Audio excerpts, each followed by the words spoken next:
Kamusta, mga kahiwaga? Kung mahilig ka sa mga kwentong mitikal at kababalaghan, mag-subscribe ka na sa channel na to para lagi kang updated sa mga susunod na kwento.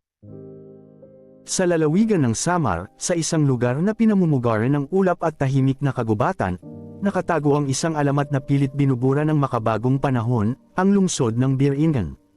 Sa paniniwala ng mga matatanda, ito raw ay isang lugar ng mga nilalang na hindi natin kayang ipaliwanag, mga engkanto na hindi sumusunod sa batas ng tao, at mga nilalang na nabubuhay sa pagitan ng anino at liwanag. Sa mga kwento, ang Biringan ay lugar na hindi mo matatagpuan sa mapa. Isa lamang itong kathang-isip para sa karamihan. Ngunit sa bawat alamat, laging may bahid ng katotohanan, isang piraso ng kwento na naghihintay lamang ng tamang taong makakatuklas. Si Daryl Valle ay hindi isang tipikal na binata. Sa edad na 21, siya ay nagmula sa isang kilalang pamilya sa Maynila, mayaman, makapangyarihan, at may koneksyon sa politika at negosyo. Lahat ng kanyang kailangan ay nasa kanya, mamahaling sasakyan, mataas na edukasyon, at isang kinabukasang parang nakasulat na. Ngunit sa kabila ng yaman at kasikatan, si Daryl ay laging hangkag ang pakiramdam. Bata pa lamang siya ay pinalaki na siya ng mga yaya at guro, bihira niyang makasama ang kanyang ama at ina na abala sa negosyo at politika. Sa bawat pagdiriwang ng kaarawan, mas maraming regalo kaysa yakap. Sa bawat tagumpay, puro palakpakan pero walang pagmamahal. Sa paglipas ng panahon, natutunan niyang itago ang kanyang lungkot sa likod ng mga ngiti, sa likod ng karangyan. Ngunit sa kanyang puso, may sigaw na gustong makawala. Ano ba talaga ang halaga ko, kung wala akong silbi kundi maging tagapagmana ng kanilang imperyo? Sa edad na 21, napuno na si Daryl. Isang araw, iniwan niya ang kanyang kondo sa Makati, sinarya ang kanyang telepono, at lumipad patungong Visayas, dala lang ang isang backpack, camera, at journal. Gusto niyang mag-isa, gusto niyang tumakas, gusto niyang makahanap ng lugar kung saan walang nakakakilala sa kanya. Napadpad siya sa San Antonio, Samar, isang bayan na simple, tahimik, at malayo sa alangas-ngas ng syudad. Dito, naramdaman niya ang unang patak ng ulan na hindi dulot ng bagyo ng politika. Dito siya unang ngumiti ng totoo, walang kamera, walang peke, walang kasinungalingan. Ngunit ang kanyang paghahanap ng katahimikan ay mauuwi sa isang paghaharap sa sarili, at sa isang daigdig na hindi niya inakalang totoo. Isang gabi ng kabilugan ng buwan, habang nag-iisa sa gubat upang kumuha ng mga larawan, napansin ni Daryl ang isang kakaibang bato sa gitna ng isang clearing, may mga simbolong tila sinaunang baybayin, kumikislap sa ilalim ng liwanag ng buwan. Habang tinatapik niya ito, biglang bumigat ang hangin. Ang paligid ay tumahimik, at mula sa bato ay lumabas ang isang liwanag na umiikot, tila bumubuo ng isang bilog, isang portal na nag-aanyaya at nagbabanta. Sa isang iglap, humigop ng liwanag ang paligid, at ang katawan ni Daryl ay natangay ng mahiwagang enerhiya. Sa loob ng portal, nakaramdam siya ng sakit hindi pisikal kundi mula sa kaluluwa. May pumasok sa kanyang loob, isang itim na usok, kasunod ang isang bughaw na sinag. Tila may dalawang puwersang naglalaban sa kanyang katauhan. Bago siya tuluyang mawalan ng ulirat, isang tinig ang narinig niya. Ang laman ng puso mo ay susubok sa iyo. Ang liwanag at dilim ay iisa lamang kung wala kang kinikilingan. Pagmulat ni Daryl, nag-iba na ang lahat. Ang kanyang balat ay tila sensitibo sa paligid. Naririnig niya ang bulong ng mga dahon, ang buntong hininga ng lupa, at ang pagkislap ng mga di nakikitang nilalang. Sa kanyang kanang palad ay may tatak na naiwan hugis araw at buwan, pinaghalong liwanag at anino. Hindi niya alam kung paano, ngunit sa kanyang puso ay alam niyang siya'y nagbago. May kakayahan na siyang buksan ang portal ng Biringan hindi gamit ang yaman o teknolohiya, kundi sa pakiramdam, sa alaala, at sa pagbabalik loob sa sarili. Ngayon, si Daryl Valle na dating mayaman ngunit hangkag ay nasa pagitan ng dalawang mundo. Ang mundong nakasanayan niyang puno ng material na bagay, at ang mundong mahiwaga, mapanganib, at puno ng katotohanan. At sa mundo ng Biringan, ang yaman ay wala sa ginto, kundi sa kakayanan mong harapin ang sarili mong anino. Nang muling damilat si Daryl Valle, agad siyang nabalot ng hilakbot at pagtataka. Wala na siya sa kagubatang alam niya. Ang mga puno sa paligid ay napakataas tila humahalik sa langit, at ang kanilang mga dahon ay kumikislap na parang kristal. Ang hangin ay malamig, ngunit may kakaibang halimuyak na hindi niya maipaliwanag, parang pinaghalong bulaklak, ulan, at usok ng insenso. Humakbang siya, marahang binabaybay ang isang daang makipot, natatakpan ng makapal na damo at ugat.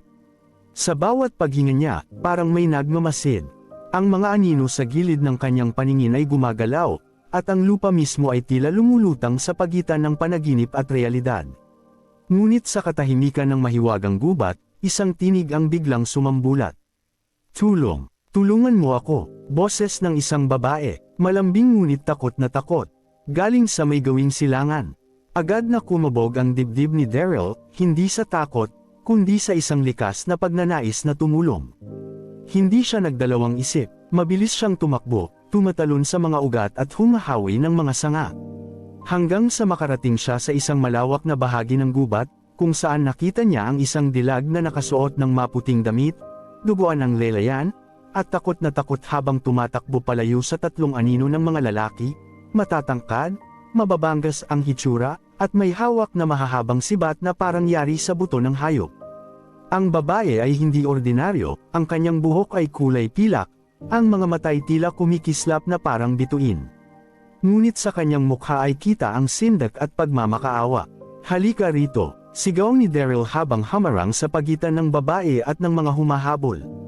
Tumigil ang tatlong lalaki, sabay nagtawanan. Isa sa kanila, ang pinakamalaki, ay lumapit kay Daryl. "Tumabi ka, dayuhan. Walang lugar ang tulad mo rito," sabi nito habang itinutok ang sibat sa kanya. Ngunit si Daryl ay hindi umatras. Hindi niya alam kung bakit dati, sa mundo niya, takot siya sa gulo. Pero ngayon, may umaalab sa loob niya. Parang may liwanag sa kanyang dibdib na gustong sumabog. "Umalis kayo," malamig niyang sambit. "O mapipilitan akong lumaban." Muli silang nagtawanan. Isang suntok kaya, ang biro ng isa, ngunit sa sumunod na iglap, hindi na sila nakatawa. Sa isang iglap, umabant ang pinakamalaking lalaki. Itinaas ang sibat, ngunit bago pa ito bumaba. Boom! Isang suntok mula kay Daryl, diretso sa dibdib ng lalaki at ang resulta ay kagilahilalas. Tumilapon ito ng mahigit 20 metro, bumagsak sa isang punong kahoy na agad na nabiyak. Napatahimik ang buong paligid. Ang dalawang natitirang lalaki ay hindi makapaniwala. Ngunit bago pa sila makatakbo, tumakbo si Daryl ng napakabilis, mas mabilis pa sa hangin, at sa isang iglap, tumilapon din sila matapos ang tig-isang suntok na parang kidlat. Tahimik ang gubat, nakahandusay ang tatlo, walang malay. Si Daryl ay humihingal, hindi sa pagod, kundi sa pagkagulat. Tiningnan niya ang kanyang mga kamay, walang galos. Wala siyang armas, pero ang lakas na ipinamalas niya ay hindi makatao.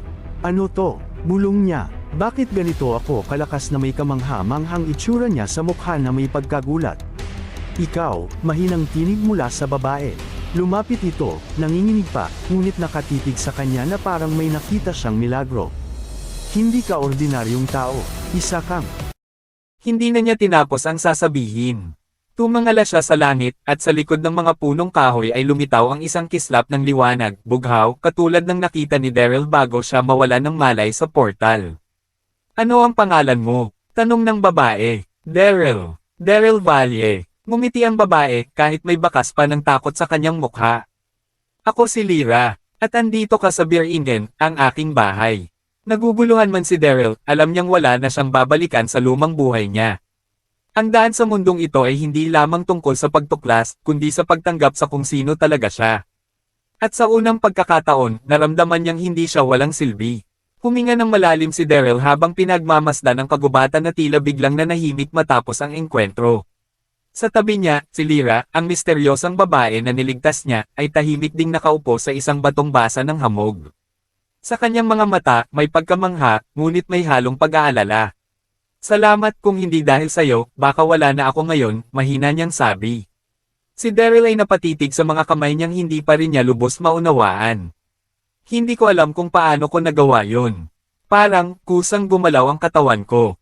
Tahimik si Lyra sandali, bago tumayo at lumingon sa kanya. "Iyan ang dahilan kung bakit hindi ka dapat makita ng mga nilalang ng Bear Inn nang hindi pa handa ang kalikasan. Ang lakas mo ay hindi galing sa mundong ito, pero bahagi ka na ngayon nito." Nagtaka si Daryl. "Anong ibig mong sabihin?" Lumakad si Lyra sa gitna ng mga punong kahoy, at sa bawat hakbang niya, sumusunod ang liwanag na tila sumasayaw sa kanyang mga paa. Hinawakan niya ang isang patpat at itinaas ito sa langit. Biglang lumiwanag ang paligid, at isang landas ng mga lumulutang na bato at dahon ang bumukas 100 patungo sa isang nakatagong pamayanan. Halika, Daryl. Isasama kita sa nayon ng Lantan. Hindi ka pwedeng manatiling lagalag. Marami kang kailangang malaman tungkol sa mundong ito, at sayo. Habang naglalakad sila, unti-unting lumilitaw ang mga kakaibang tanawin, mga bahay na inukit sa katawan ng punong kahoy, mga ilaw na walang pinagmulan, mga ibong nagsasalita ng sinaunang wika, at mga batang may pakpak na tumatawa habang lumilipad. Ang Lantan ay isang nayon ng mga tagabantay, mga nilalang na may lahing tao at engkanto, ang ilan ay tagapagsali ng lihim ng kalikasan. Doon, dinala si Daryl sa isang matandang lalaki na ang balat ay parang ugat ng kahoy, at ang mga matay kulay ginto. Daryl Valle, sambit ng matanda, na para bang matagal na siyang kilala. Ikaw ang may tatak ng balanseng nawawala, libo-libong taon na ang lumipas, isa kang haluan isinilang sa mundong wala ng pananampalataya, ngunit dinala rito upang muling itayo ang tulay sa pagitan ng anino at liwanag. Ito'y nakasulat sa libro ng mundo ng Biringan, ang propesya ay natupad na. Ang matagal ng hinintay ay natupad. Hindi makakibo si Daryl. Sa kanyang puso, may kumakaba. Hindi dahil sa takot kundi dahil sa isang matagal ng tanong na ngayon ay tila unti-unti nang nasasagot. Bakit ako? Tanong niya. Ngumiti ang matanda, saka tinapik ang kanyang balikat. Hindi mo kailangang intindihin lahat sa ngayon. Ngunit tandaan mo ito, ang lakas ay hindi sukatan ng kapangyarihan, kundi ng layuning pinipili mong pagsilbihan. Habang lumalalim ang gabi, binigyan si Daryl ng pansamantalang matutuluyan. Sa loob ng isang tahanan nangyari sa sinulid ng bulak at balat ng kahoy, tumitig siya sa kanyang palad, kung saan naroon pa rin ang tatak ng araw at buwan. Sa kanyang isipan, bumabalik ang tanong, ano ang ibig sabihin ng pagiging bahagi ng Biringan? At sa labas ng nayon, sa dilim ng kagubatan, may mga mata ring nagmamasid, galit, naiinggit, at nagbabadya ng panganib. Habang lumalalim ang gabi sa mundo ng Biringan, unti-unting nababalot ng liwanag ang nayon ng Lantan. Ang mga bahay dito ay hindi nakatayo, bagkus ay nakasabit, nakaukit, at tila nakipag-isa sa mga punong kahoy.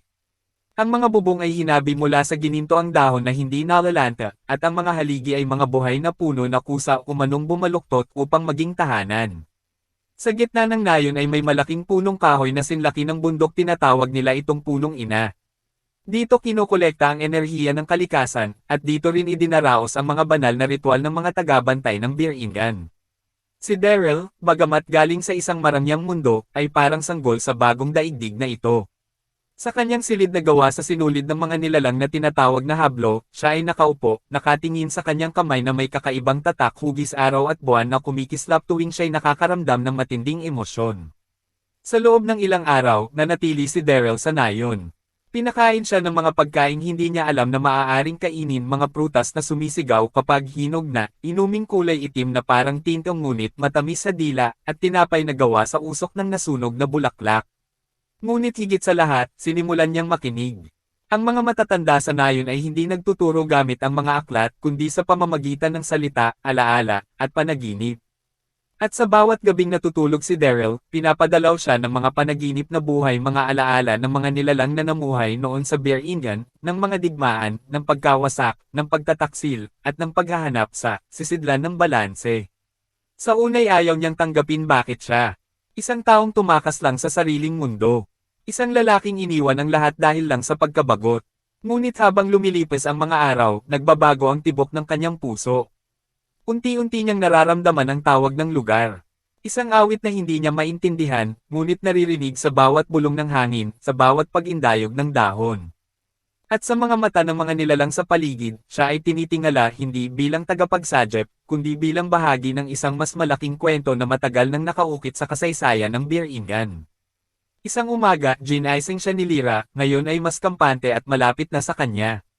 Bitbit nito ang isang tungkod na yari sa ugat ng punong ina. Panahon na para matuklasan mo ang iyong kakayahan, aniya. Dinala siya ni Lyra sa isang sagradong bahagi ng kagubatan, isang lugar na tinatawag na Bato ng Ganita. Doon, nakaukit sa mga bato ang mga kwento ng mga nakaraang tagapagdala ng liwanag, ang mga piniling maging tulay ng dalawang mundo. Ngunit ayon kay Lyra, si Daryl ay kaiba. Ikaw lamang ang may hawak ng kapwa liwanag at anino, paliwanag niya. Karaniwan, ang mga nilalang ay isa lamang sa dalawa. Ngunit ikaw, pinagsama. Ano ang ibig mong sabihin, sabi ni Daryl? Ang mga nilalang dito na pumilit pumasok sa portal na yan ay hindi na nakabalik sa mundong eto, paliwanag ni Lyra, at sa tagal ng panahon nasira na ang portal. Nauunawaan ko at tinuruan siya ng matandang engkanto. Sa unang bahagi ng pagsasanay, pinatayo siya sa gitna ng isang bilog na may ukit sa lupa. Ipinikit niya ang kanyang mga mata, at tinuruan siyang huminga ayon sa kumpas ng kalikasan. Sa kanyang unang pagtatangka, naramdaman niya agad ang pag-init ng kanyang palad, at sa kanyang harapan, nabuo ang isang liwanag na bola, maliit ngunit palso-palso, parang puso na buhay. Ngunit nang maisip niya ang kanyang ama, ang kanyang ina, ang kanyang lumang buhay, biglang nagdilim ang bola ng liwanag. Nagdilim ang paligid. Sa isang iglap, sumabog ito at tumalsik siya sa hangin. Bumagsak siya sa damuhan. Nanginginig. Lumapit si Lyra. Ang kapangyarihan mo ay konektado sa iyong emosyon. Kapag hindi mo kayang balansehin ang dilim at liwanag sa puso mo, ikaw mismo ang magiging sanhi ng pagkawasak. Sa puntong iyon, napagtanto ni Daryl na ang pinakamalaking labanan ay hindi sa labas, kundi sa loob ng kanyang sarili. Isang aninong gumigising. Ngunit habang siya ay nagsasanay, sa isang malayong bahagi ng Beer Ingen sa ilalim ng isang kuweba na tinatakpan ng usok at itim na mga halaman, may isang nilalang ang gumigising. Si Varric, ang nilalang na isinumpa sa ilalim ng lupa dahil sa pagtatangkang sakupin ang liwanag. Sa kanyang noo ay may tatak ring tulad ng kay Daryl, ngunit puro anino, walang liwanag. Matagal siyang natulog, ngunit ang pagbukas ng portal ay gumising sa kanya. Ramdam niya ang lakas ng bagong dumating. At sa kanyang puso ay apoy ng galit.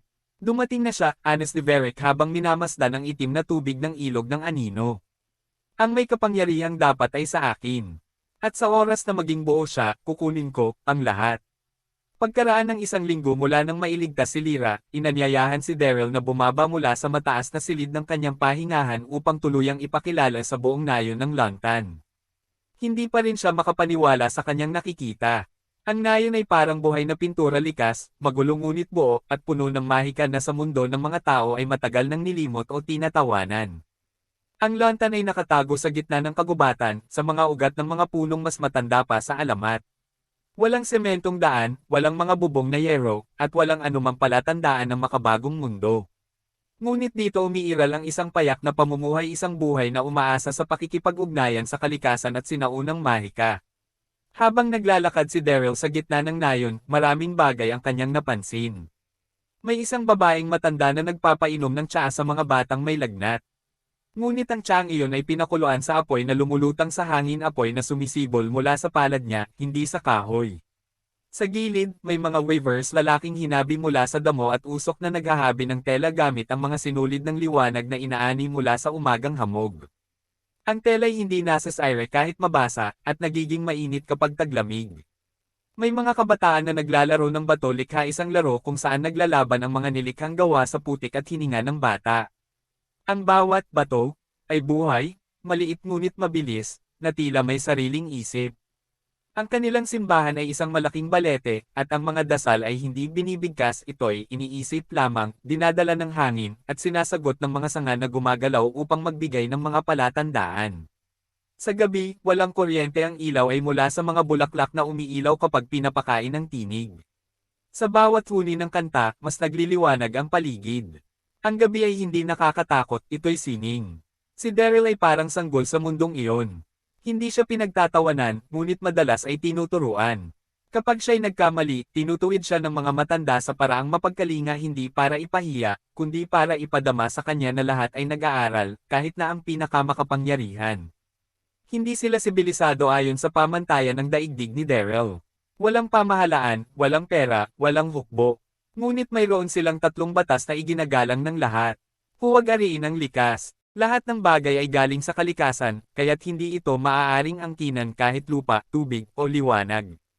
Ang kapangyarihan ay responsibilidad. Lahat ng may mahika ay may tungkuling alagaan, hindi pagsamantalahan, ang mas mahihina. Walang nilalang naganap na masama o mabuti. Lahat ay may kakayahang magbago kung pagbibigyan ng pagkakataon. Dahil wala siyang pinagmulan sa mundong ito, si Daryl ay itinuring na dayon ng dilim at liwanag. Hindi siya kinakatakutan, ngunit may mga tumitingin sa kanya na may alinlangan. Lalo na't unti-unti, napapansin ng mga matatanda na lumalakas ang kanyang enerhiya, at walang kapantay ang daloy ng mahika sa kanyang katawan. Isang gabi, habang nagpapahinga sa ilalim ng punong ina, lumapit sa kanya ang isang batang lalaki, si Kale, na may lahing duwende at tao. Sir Daryl, bulong ng bata. Bakit po kaya kayo dinala rito ng portal? Hindi agad sumagot si Daryl. Tiningnan niya ang langit kung saan sumasayaw ang mga bituin sa hugis ng mga alamat. Hindi ko rin alam. Pero sa totoo lang, dito lang ako nakaramdam ng totoo. Ngumiti si Kale. Ang totoo, hindi palaging kumpleto. Pero dito, lahat kami, tinatanggap kung sino ka. Habang nagpapalalim ng koneksyon si Daryl sa mga taga-Lontan, may isang nilalang na hindi natutuwa. Sa isang mataas na bangin na tinatakpan ng ulap, may isang mangkukulam, si Mataryok, isang matandang nilalang na dating tagapangalaga ng isang nakalimutang nayon sa Bear Ingan. Sa kanyang mata ay galit, at sa kanyang puso ay pagnanasa sa kapangyarihang nadarama niya kay Daryl. Dumating na nga ang sisidlan, aniya habang hinahaplos ang kanyang itim na orasayon. At habang ang mga hanggal na taga-Lontan ay binubusog siya sa ilusyon ng kapayapaan, ako ang huhubog sa kanyang tunay na anyo. Lumipas ang mga araw. Lalong lumalalim ang koneksyon ni Daryl sa nayon ng Lontan. Natutunan na niyang kontrolin ang ilang bahagi ng kanyang kapangyarihan tulad ng paglikha ng liwanag mula sa kanyang mga palad, pagdinig sa mga tinig ng kalikasan, at pagbabago ng anyo ng enerhiya. Ngunit sa kabila ng lahat ng ito, may bumabagabag pa rin sa kanyang panaginip, isang tinig na paulit-ulit na bumubulong. Ang kapangyarihan ay hindi laging ilaw. Kapag hindi mo ito nauunawaan, ikaw mismo ang magiging dilim. At isang gabi, dumating ang sagot. Ang pagdating ni Mataryok. Sa gitna ng isang payapang gabi sa Lontan, nang ang mga bulaklak ng liwanag ay sumasayaw sa kanta ng mga bata, biglang nang itim ang langit. Ang hangin ay nanlamig, at ang punong ina ay tila napahinto sa paghinga. Mula sa ulap, isang itim na usok ang bumalot sa paligid. Mula rito ay bumaba ang isang nilalang matanda, kuba, may balbas na parang ugat ng punong matagal ng patay. Ang kanyang mga mata ay kulay abo, walang buhay, ngunit lumuluha ng itim na usok. Daryl Valle, anas ng kanyang tinig. Ang piniling tagapagbalanse. Ang batang hindi taga rito, ako si Mataryok, ang dating tagapangalaga ng silong dilim, at ako ang tunay na may karapatan sa kapangyarihang iyan. Sa isang iglap, sinunggaban ng dilim ang buong nayon. Ang mga puno ay yumuko, ang mga ilaw ay namatay, at ang mga tao ay nagsitakbo ngunit ang ilan ay hindi nakatakbo, nakatali na sila sa anino. Bitawan mo sila, sigaw ni Daryl. Ngunit ngumisi si Mataryok. Tingnan mo sila'y laging umaasa sa liwanag, sa mahika. Ngunit ako ang nagpapaalala na ang anino ay palaging narito. Lahat kayo ay alipin ng liwanag, at ako ang kabaligtaran nito. Wala nang panahon para sa paliwanagan. Tumayo si Daryl sa gitna ng nayon, tanda ng liwanag sa kanyang palad. Kung ganyan ang anino mo, kaya ang liwanag ko ang sumagot. Nagtagpo ang kanilang mga lakas. Si Mataryok ay nagpakawala ng mga aninong nilalang may pakpak, matutulis ang daliri, at may mga matang pula. Ngunit si Daryl, gamit ang kanyang kapangyarihan, ay lumipad sa himpapawid at lumaban gamit ang mga sibat ng liwanag na nilikha niya mula sa kanyang sariling enerhiya. Ang laban ay tila sayaw ng dilim at liwanag sa gitna ng kagubatan. Sa bawat hampas ni Mataryok, unti-unting pinapaalala nito kay Daryl ang sakit ng kanyang nakaraan, ang pagkukulang ng kanyang mga magulang, ang kanyang kalungkutan, ang kawalang saysay ng kanyang lumang buhay. Ngunit si Daryl ay hindi natinag. Oo, galing ako sa mundo sa bansang Pilipinas, ngunit dito ko natutunan ang halaga ko hindi dahil sa kapangyarihan ko, kundi sa mga taong tinanggap ako kahit hindi nila ako kilala. Sa huling pagkakataon, sinubukan ni Mataryok na sipsipin ang kanyang enerhiya. Hinawakan niya ang dibdib ni Daryl, at sa isang iglap, nakita ni Daryl ang buong buhay ni Mataryok, kung paano siya dating tagapangalaga rin, kung paano siya iniwan ng kanyang mga kasamahan, kung paano siya nilamon ng galit at takot. Ngunit sa halip na tapusin ang matanda, ibinaba ni Daryl ang kanyang kamao. Ang tunay na liwanag ay hindi pumapatay ng anino, tinatanggap niya ito, at pinapahupa. Nagliwanag ang kanyang katawan, at sa isang pagsabog ng bughaw at gintong enerhiya, nawala ang lahat ng anino sa paligid. Si Mataryok ay napaluhod, humihikbi, habang unti-unti siyang bumabalik sa anyo ng isang payapang matanda. Sa pagbabalik ng liwanag, ang mga taga-nayon ay lumabas sa kanilang mga silungan. Hindi na sila takot, sila'y humahanga. Ang mga matatanda ng nayon ay lumapit kay Daryl na may dalang pasasalamat dahil ang lakas ni Mataryok ay hindi nila kapantay at matagal na din silang inalipin sa nayong ito. Isa-isa silang lumuhad sa kanyang harapan, hindi bilang pagsamba, kundi pagkilala sa kanyang lakas at kababang loob. Ikaw ang sisidlan na pinili hindi dahil sa iyong lakas, kundi dahil sa iyong puso, sabi ni Lyra habang hawak ang kanyang kamay. Ikaw na ngayon ang aming gabay, aming leader. Sa harap ng punong ina, tinanghal si Daryl Valle bilang tagapangalaga ng lantan ang kauna-unahang dayuhan na ginawang pinuno ng nayon. Ipinasa sa kanya ang tungkod ng ugat, simbolo ng balanse sa pagitan ng anino at liwanag. At sa gitna ng mga bituin at mahikang sayaw ng mga bulaklak, isang panibagong yugto ang nagsimula hindi bilang takas, kundi bilang bayani ng isang mundong di niya inaasahang mamahalin, ang mundo ng Beer Ingan. Sa unang mga linggo ng kanyang pamumuno, hindi agad nagbago ang lahat. Ang mga matatanda ay maingat pa rin sa kanilang pananaw, at ang ilan sa mga taga-nayon ay nagdadalawang isip pa kung dapat bang dayuhan ang mamuno. Ngunit si Daryl, sa halip na umasa sa kapangyarihan, ay nagsimula sa pakikinig. Araw-araw siyang nag-iikot sa bawat sulok ng lantan sa mga nagtatanim, sa mga manggagamot, sa mga guro ng mahika. Isa-isa niyang tinanong, ano ang kailangan mo? Ano ang gusto mong matutunan? Paano kita matutulungan? At sa bawat sagot, gumawa siya ng mga hakbang upang buuin ang isang bagong sistema, hindi upang baguhin ang lantan, kundi palakasin ang ugat nito gamit ang bago niyang pananaw. Si Daryl ay nagtayo ng isang bahay sigla, isang bukas na paaralan kung saan kahit ang mga batang walang kapangyarihan ay maaaring matutong gumamit ng simpleng mahika. Ipinakilala niya ang siglang bayan, kung saan ang lakas ng grupo ay maaaring pagsamasamahin upang lumikha ng mas malalakas na anyo ng mahika. Ngayon, kahit ang mga dating walang tiwala sa sarili ay natututo ng gumawa ng liwanag, gamutin ang sugat, o patahimikin ang mga hayop. Sa tulong ng kanyang kaalaman mula sa mundo ng mga tao, gumawa siya ng mga daluyang tubig na ginabayan ng mahika, kung saan ang ulan ay maaaring ipunin at gamitin sa tagtuyot. Natutunan ng mga mamamayan ang pagkilala sa ulan, isang mahikang tumutukoy kung kailan darating ang tag-ulan o tag-init. Ang pananim ay bumuti, at ang ani ay lumawak. Ipinakilala rin niya ang ideya ng tagwa ng sigla, mga maliliit na sisidlang kristal na kayang ipunan ang enerhiya mula sa araw, hangin, at liwanag ng buwan.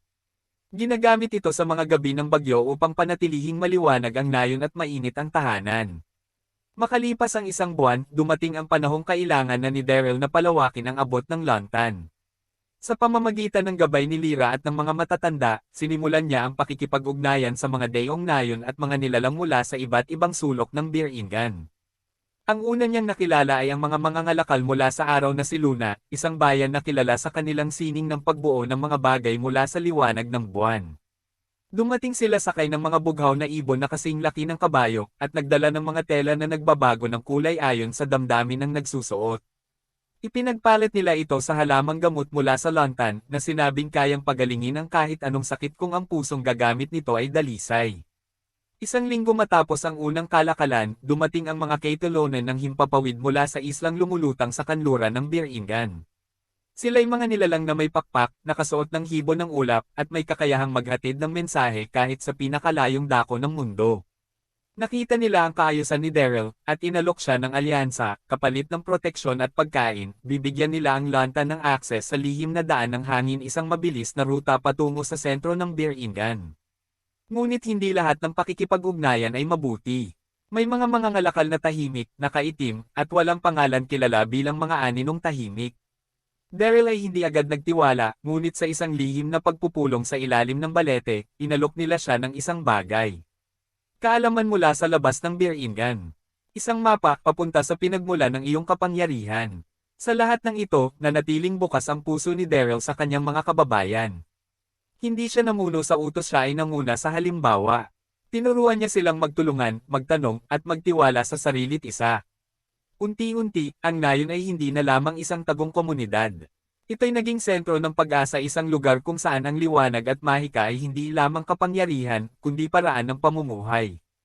Matapos ang buwan ng pamumuno sa lantan at sa gitna ng lumalaking pangangailangan ng mga mamamayan, muling bumalot sa isipan ni Daryl Valle ang kanyang dating mundo. Hindi niya ito inaamin kahit kanino, ngunit gabi-gabi, habang tahimik na nakaupo sa tuktok ng punong bantay ng nayon, tinatitigan niya ang kristal ng orasan na ibinigay sa kanya ng kanyang ama. Iniisip niya kung pareho lang ba ng oras dito sa kabilang mundo, hinahanap na kaya ako ng aking ama at ina at ng pinakamamahal kong lolo at lola. Iniisip ko din kung madadala ko rito ang lahat ng pinundar ko noon. Ang yaman ko, ang teknolohiya, ang kaalaman. Hindi na kami aasa sa mahikalang. At sa panahong iyon ng pagninilay, dumating ang desisyon babalik siya sa mundo ng tao. Kinausap niya si Lyra at ang matandang engkanto na babalik siya sa mundong kanyang pinanggalingan upang kumuha ng mga makabagong teknolohiya. Ang mga taga-nayon ay nag-iisip din kung ano ba talagang makabagong teknolohiya iyon. At naglakbay na si Daryl, Lyra at ang matandang engkanto. Sa gabing walang buwan, muli siyang humarap sa lihim na portal sa gilid ng isang sapa, sa ilalim ng balete kung saan andoon ang bato na may iba't ibang sulat na nakaukit kung saan siya lumabas at ngayon dito din siya papasok. Doon niya muling binigkas ang mga salitang sagradong iniukit ni Tandok sa kanyang isipan. Bukas ang daan sa may pusong dalisay. Ngunit tandaan, ang oras ay may sariling batas. Sa pagbukas ng portal isang aikad ng liwanag at hangin tumawid si Daryl, at bumalik sa Samar. Isang mundo na parang walang nangyari. Pagbukas niya ng kanyang mga mata, tumambad sa kanya ang eksaktong tanawin ng kagubatang pinanggalingan niya ilang buwan na ang nakalipas. Ngunit kakaiba ang pakiramdam niya. Walang nagbago. Ang araw ay nasa parehong posisyon ng langit gaya ng kanyang pag-alis. Walang may alam na siya'y nawala. Wala ni isang segundo ang lumipas. Ang oras, hindi gumalaw. Nang tawagan niya ang kanyang tauhan sa kanyang telepono kung anong petsa at oras, pareho ito sa araw ng kanyang pag-alis. Ibig sabihin, habang sa Biringan ay buwan na ang lumipas dito ay iisang hininga pa lang ng panahon. Mabilis na nabuo sa isipan ni Daryl ang isang teorya. Ang Biringan ay isang mundong nakahiwalay pero ang oras ay hindi nagbabago, may kakayahan akong bumalik ng paulit-ulit, at bumuo ng tulay sa pagitan ng dalawang panahon. Ito ay isang kaalamang bihirang matuklasan isang lihim na maaaring gamitin sa kapakinabangan o kapahamakan. Sa pagkakataong ito, nagdesisyon si Daryl na gamitin ang kanyang panahong tila nakapirmi upang bilhin at tipunin ang mga sumusunod. Mga modular building kits para sa mabilis na pabahay. Solar at wind-powered generators. Librong pambata at aklat ng agham at medisina. Kasangkapan para sa agrikultura at konstruksyon. High-powered water purifiers at seed vaults. Kasangkapan para sa kalakalang timangan, panukat, at panangga. Hindi siya nagmadali. Dahil alam niyang wala siyang hinahabol na oras, siniguro niyang ang bawat kagamitan ay dekalidad, ang bawat padala ay makatutulong sa pagpapatatag ng lantan. Ginamit niya ang yaman na kanyang itinago. 3 buong modular housing units na kayang itayo sa loob lamang ng 1 linggo bawat isa. 2 malalaking solar energy farms na may kapasidad na magbigay ng kuryente sa buong nayon ng lantan. Wind turbines na ginawa para sa matataas na lugar. Water purification systems para sa buong nayon hindi na kailangan ng ilog. Hydroponic greenhouses para sa mga pananim na hindi na kailangang itanim sa lupa. Medikal na kagamitan, automated defibrillators, gamot para sa mahigit 50 uri ng karamdaman, at mga lumang X-ray machines. Mga kasangkapan para sa edukasyon, whiteboards, blackboards, science kits, learning tablets, offline, at libo-libong libro. Mga kagamitan sa paggawa, welding kits, hammers, power drills, at mga toolkits na solar-charged. Mga tela at kasangkapan para sa paggawa ng mas modernong pananamit. Hindi lamang siya bumili para sa ngayon, kundi para sa 10 taon ng tuloy-tuloy na pamumuhay. Makalipas ang ilang linggo ng tahimik na kaunlaran, dumating ang pinakamalaking operasyon na isinagawa ni Daryl. Gamit ang kanyang koneksyon sa mga pantalan at mga kumpanya ng freight, inarkilan niya ang 20 malalaking cargo ship bawat isa'y puno ng iba't ibang kagamitan. 1 buwan siyang naghanda para sa paglalakbay na ito. Ang laman ng bawat barko ay pambihira. Mga istrukturang bakal para sa modernong gusali at toreng tagamasid. Pang-industriyang makinarya para sa paggawa ng mga kagamitan. Mga sasakyang dekuryente gaya ng mini-jeep, traktora, at cargo carts. Mga gamit medikal mula sa hospital surplus. Mga pagkain at binhi, sapat para sa 3 taon. Mga libro, kasangkapan sa sining, at kagamitan pangkultura. Mga bateryang solar at wind na dekalidad mula sa ibang bansa. Mga armas na kalidad, granada, mga kagamitang pangsundalo, mga kanyan. Mga kagamitang pambahay. Sa isang lihim na bahagi ng baybayin, sa malayong pulo ng San Antonio, Samar sa isang liblib na lugar kung saan tila'y walang tao, isang lugar na sa gabing iyon ay unang dumaong ang 20 higanting barko. Tahimik ang gabi, walang buwan. Tanging ang alingawngaw ng tubig at mga yapot ng tauhan ng barko ang maririnig. Isa-isang ipinababa ang kargamento. Ibinaba ng mga tripulante ang lahat sa lupang para bang wala silang ideya kung anong klaseng mundo ang kanilang nilapigan. Hindi sila pinayagang lumayo sa pantalan. May utos si Daryl, umalis bago sumikat ang araw. Sa kanilang isip, ito'y kakaibang misyon. Pero binayaran sila ng labis. Triple ang kanilang bayad sa normal, at may dagdag pang gintong baryang inihagis mismo ni Daryl sa bawat kapitan. Hindi na sila nagtanong. Hindi na sila nagtaka. Hating gabi. Tahimik ang paligid matapos na maibaba lahat ng kagamitan. Ang mga tripulante ng barko'y nakasakay na muli, at ang 20 barko'y dahan-daang lumalayag palayo, habang ang buong pantalan ay naiwanang puno ng mga kayamanan. Ngunit isang kakaibang enerhiya ang dumaloy mula sa kagubatan. Sa gitna ng dilim, isang bughaw na liwanag ang bumalot sa mga kargamento. Ang hangin ay tumigil. Ang mga hayop sa paligid ay nagsitigil ng pag-ingay. At mula sa langit, tila may malalaking aninong lumutang sa katahimikan, hindi sigurado kung ulap, usok, o espiritu ng daigdig. Pagdapo ng 3:00 ng madaling araw, nawala ang lahat. Hindi gumalaw ang lupa. Walang bakas ng labanan. Walang kaluskos. Wala ni isang kahon na naiwan. Ang kinabukasan, pagtataka at katahimikan. Pagsapit ng umaga, dumating ang buong nayon sa pantalan upang makiusyoso sa mga barkong dumating at mga inilapag na mga kargamento. Pero ang kanilang nakita ay, wala. Isang malawak na lupang bakante. Walang gulong ng barko. Walang lalagyan. Walang kahit anong bakas na may dumaong sa lugar na iyon. Umuwi ang mga taga-nayon na nagtataka sa kanilang mga sarili kung ano ba talaga ang nagyayari. Sa kabilang banda, habang ang mga barko'y bumalik na sa kanilang pinanggalingan, nagkakagulo ang mga kapitan. Bakit parang wala tayong nilapag? Saan napunta ang mga tauhan namin? Parang wala silang alaala ng ginawa kagabi. Hindi ko na matindaan ang eksaktong mukha ng lalaking nagbayad sa atin. Ngunit bawat isa sa kanila ay nagulat sa isa lang na bagay, ang pera sa kanilang bangko ay pumasok na. Buo, sobra pa, at para sa kanila, sapat na iyon. Hindi na sila nagtanong. Hindi na nila ginulo ang misteryo. Pinagkaisahan nilang huwag na itong pag-usapan. Alam na ni Daryl Valle ang likas na daloy ng enerhiya sa pagitan ng mundo ng tao at ng Biringan. Sa bawat araw na lumilipis, lalong tumatalas ang kanyang pakiramdam, lalong lumalakas ang kanyang kontrol sa mahikang ipinagkaloob sa kanya ng sinaunang kapangyarihan. Hindi na siya nangangapa sa paggamit ng kanyang lakas, batid na niya kung kailan, paano, at saan ito gagamitin. Bilang isang bihasang tagapaglipat, gamay na ni Daryl ang paggamit ng kumpas ng pagitan, isang sagradong anyo ng mahika na hindi lahat ng nilalang ay nabiyayaan. Sa bawat kilos ng kanyang kamay, tila may ritmo ng sinaunang awitin, at sa bawat kumpas, ang hangin ay sumasabay, ang lupa ay gumagalaw, at ang daigdig ay bumubuka upang payagan siyang ilipat ang kagamitang kanyang mga nakuha para mailipat sa kabilang mundo. Pagpasok ni Daryl sa loob ng portal, nakita niya si Lyra at ang matandang engkanto na naghihintay sa kanya, at namangha sila sa dami ng mga kagamitan na biglang lumabas sa portal. Nagtanong si Daryl sa kanila kung ilang araw na silang naghihintay. Sumagot sila na kakapasok pa lang niya sa portal at agad din etong lumabas. Naisip ni Daryl na kaparehas din sa kabilang mundo ang pangyayari, kaya namamangha talaga siya bakit ganun, pero hindi niya na muna inisip at baka lalong sumakit ang ulo niya. Bumalik na ang tatlo sa kanilang nayon ng luntan. Ang mga tao ng Biringen, lalo na ang mga matatanda, ay hindi na nasa-index sa mga mahiwagang pagpapakita ng mga kagamitan. Ngunit hindi pa rin mawala ang kanilang paghanga.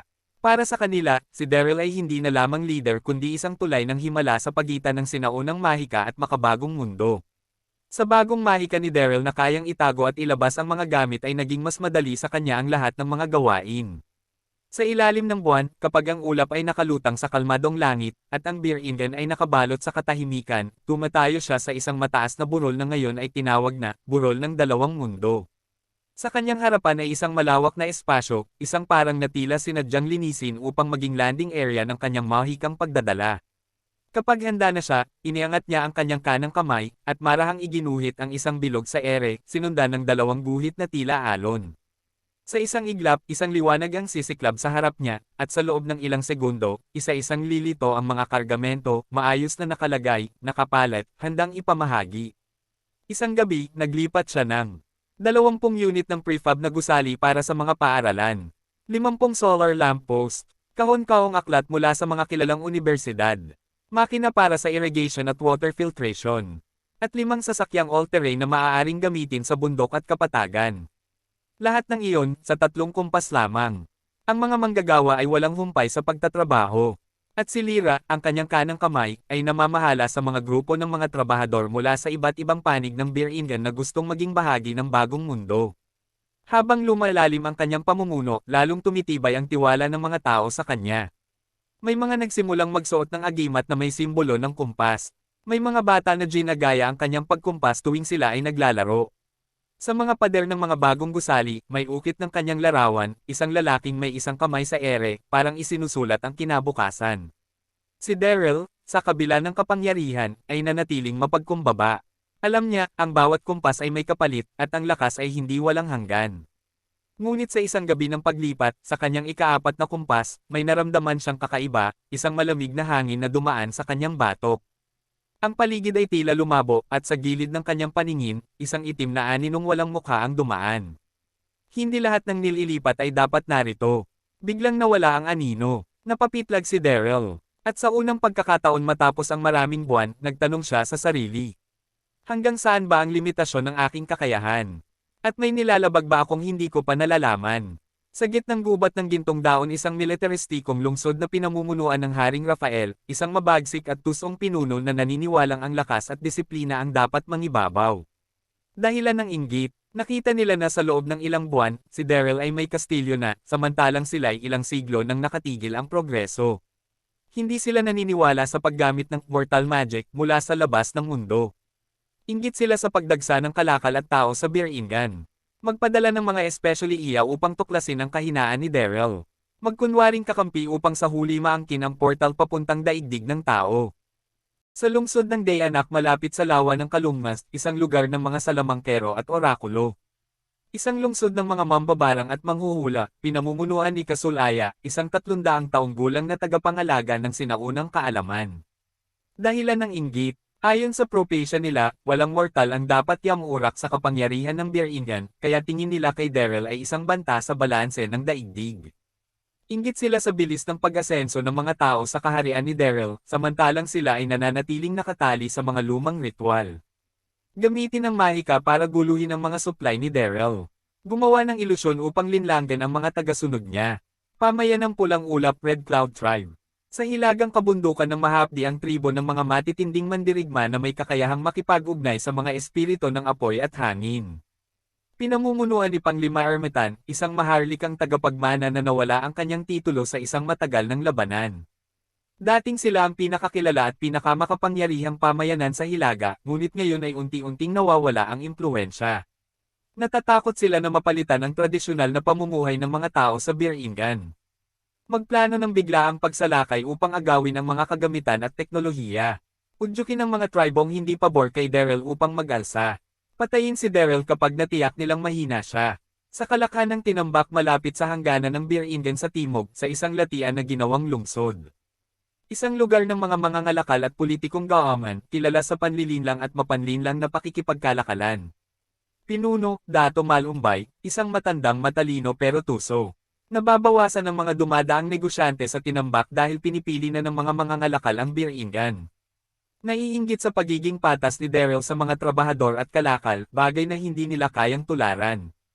Lihim na plano. Magpakalat ng maling impormasyon na si Daryl ay isang sinungaling at mananakop. Subukang sirain ang reputasyon ni Daryl sa pamamagitan ng mga bayarang mga awit at kwentista. Bilhin ang katapatan ng mga tagaloob ni Daryl. Lungsod ng Arkamir na ang lokasyon ay sa pagitan ng disyerto ng araw-araw at bundok ng Mapanglo, isang itinatagong lungsod ng mga tagapag-ingat ng sagradong batas ng mundong mahiwaga, halos hindi kilala ng ibang bayan. Ayon sa kanilang sagradong aklat, ang sinumang nagdadala ng mahika mula sa labas ay magpapalit ng takbo ng tadhana. Si Daryl ay isa sa mga tinutukoy sa aklat bilang pamunit ng lelayan ng hangganan. Hindi upang wasakin si Daryl, kundi upang hadlangan siya sa pagyabong. Maaari nilang subukang agawin ang kapangyarihan ng kumpas o patawan siya ng sinaunang batas na pwedeng magtanggal sa kanya ng bisa sa mundo ng Birmingham. Hindi pa man ganap na naitayo ang kastilyo ni Daryl, dumating na ang mga bulong ng hangin, mga balitang may halong inggit, galit, at takot. Ang mga lungsod ng Kabualan, Dayanak, Pulang Ulap, Tinambak, at Arkamir ay unti-unting gumagalaw. Ang ilan ay nagpadala ng especially iya, ang iba'y nagpapanggap na mga ngalakal ngunit may lihim na layunin. Nabahala si Lyra, ang kanyang matapat na katuwang. Isang gabi habang binabantayan ang plano ng konstruksyon ng Hilagang Bakod, tinanong niya si Daryl. Mahal na Ginoo, kung kayo'y may mga kagamitan at kayamanan, pag lumusab ang mga masasamang nilalang ang tinatayong gusali ay mawawasak kapag sila'y nagkaisa at ang lahat ng mga kagamitan ay makukuha. Ngumiti lamang si Daryl. Ngunit sa puso niya, alam niyang oras na para palakasin ang kanyang hanay. Ipinag-utos ni Daryl kay Lyra na magtungo sa malalayong pamayanan ng Birmingham, kabilang ang mga lugar na hindi napupuntahan ng karaniwang tao. Ang layunin, hanapin ang mga natatagong talento, mga bihasa sa mahika, taktika, at pakikidigma. At hindi nagtagal, isa-isa silang dumating. Si Jerem, ang salamangkero ng apoy. Mula sa nasunog na kapatagan ng Endrock, may taglay na kakayahang makalikha ng haliging apoy gamit ang kanyang sibat. Tila may koneksyon sa mga nilalang ng apoy. Tahimik, ngunit marahas kapag nasa labanan. Si Avena, ang manggagamot warrior. Dating tagapangalaga ng lawa ng asinta. Kayang gamutin ang sugat sa pamamagitan ng pagtula habang hinahaplos ang balat. Ngunit sa oras ng panganib, lumalabas ang kanyang, anino ng buwan, isang lihim na anyo na kayang magpabagsak ng isang batalyon. Si Birdo, ang tagasugpo. Isang dambuhalang lalaking may balat na tila bakal. Nagmula sa hilagang kuweba ng pulong alitaptap. Kilala sa kanyang palakol na tinatawag na pagbitay. Tumanggap ng panig kay Daryl matapos nitong ipakilala ang mainit na paligan, isang bagay na ngayon lamang niya naranasan. Si Tamok, ang bata na mangkukulam. 11 taong gulang lamang, ngunit bihasa sa mental na labanan. Nakakabasa ng galaw ng kalaban bago pa ito gawin. Hinango mula sa isang sira at naguguluhang pamayanan kung saan siya'y itinuring na sumpa. Tinanggap at minahal sa kaharian ni Daryl. Nang dumating ang unang pangkat ng mga bagong sundalo sa kapatagan ng Birmingham, wala ni isa man sa kanila ang nakapaghanda sa makikita nila. Nakita nila ang mga gusali na may salamin sa bintana, mga ilaw na walang langis ngunit nagbibigay liwanag, at mga karwaheng walang kabayo. Tila para silang nasa loob ng isang panaginip. Ang pagkain ay masarap, tinapay na may matamis na palaman, karne na hindi kailangang lutuin sa apoy, inumin na malamig na parang tubig sa ilog ng nyebe. Isang sundalong dating taga-bundok ang napaiyak habang hawak ang isang pares ng bote na may soft sole at leather strap. Ginoo, sabi niya, hindi ko pusot ito, para akong lumulutang. May isa namang mandirigma na tuwang-tuwa sa kanyang digital wristwatch, iniisip na ito ay mahiwagang pulse heiress na naglalaman ng oras ng mga bituin. Hindi lamang armas at kagamitan ang inihanda ni Daryl. Nagtayo rin siya ng isang akademya ng mahika at digma, kung saan tinuruan ang mga sundalo ng kombinasyon ng makalumang galing at modernong taktika. Dito, natutunan nila kung paano gamitin ang mga bagong kagamitan. Radio communication, defense towers, portable shields powered by runic energy, stealth camouflage na pinaghalong mahika at teknolohiya. At sa gitna ng akademya, nakatayo ang punong simbolo ng kastilyo ni Daryl, ang oblisko ng kumpas, na sinasabing sumisipsip ng enerhiya sa pagitan ng mga daigdig. Ang dating pagdududa ng mga taga-Birmingham ay napalitan ng pananampalataya. Hindi na lamang si Daryl ang pinuno nila, siya ay kanilang sandigan, tagapagturo, at tagapagligtas. Ang hukbo niya ay tinawag na, mga bantay ng pagitan. At sa bawat laban, sa bawat pananakot mula sa kalapit lungsod, ang kanilang sagot ay iisa. Kami ang mga anak ng dalawang mundo, at hindi kami kailanman yuyuko sa kadiliman.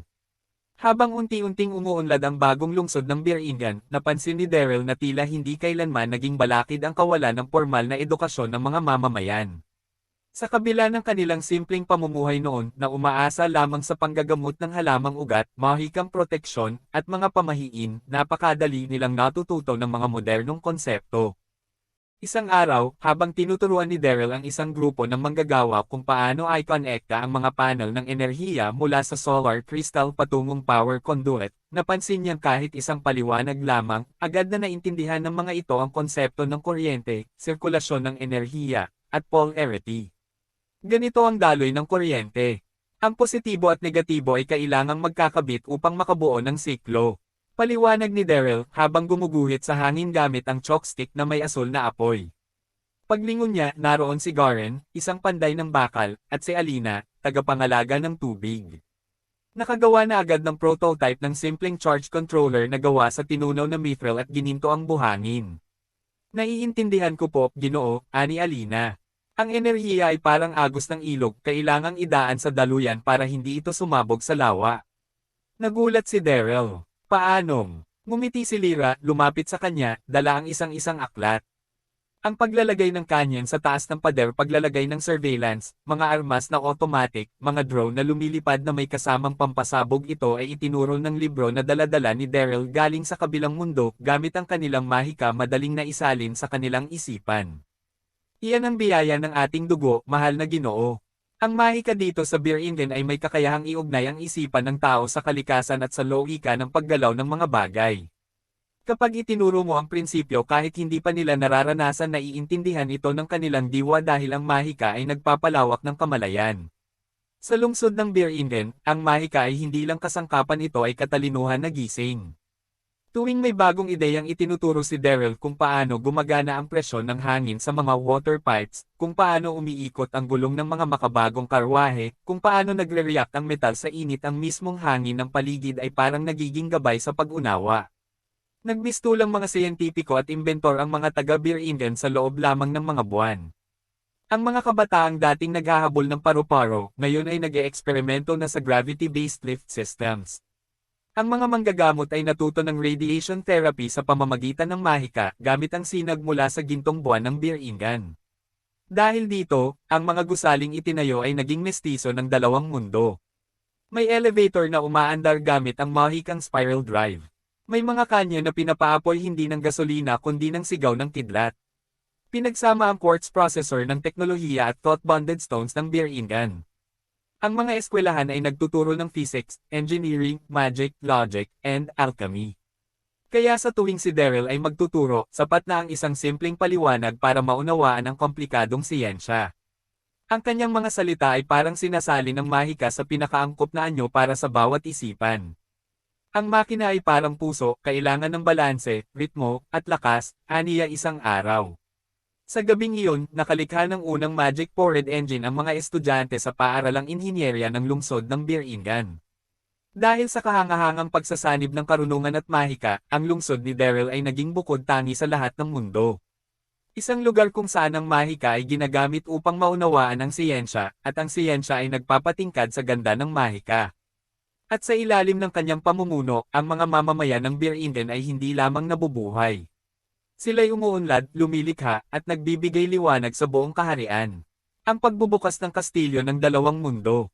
Nang tuluyang natapos ang napakalaking kastilyo sa gitna ng lungsod ng Beer England, isang gusaling nagmumula sa panaginip ng siyensya at mahika, agad ipinatawag ni Daryl Valle ang isang engranding selebrasyon. Ang araw ay nagsimulang sumikat sa ibabaw ng marmol at kristal na tore ng kastilyo, na ngayon ay tinawag ng kanyang mga mamamayan bilang ang kastilyo ng dalawang mundo. Ito'y gawa sa pinaghalong asul na batong mahika, salamin mula sa mundong ibabaw, at pilak na bakal na pinanday gamit ang apoy ng mga dragon sa ilalim ng luntan.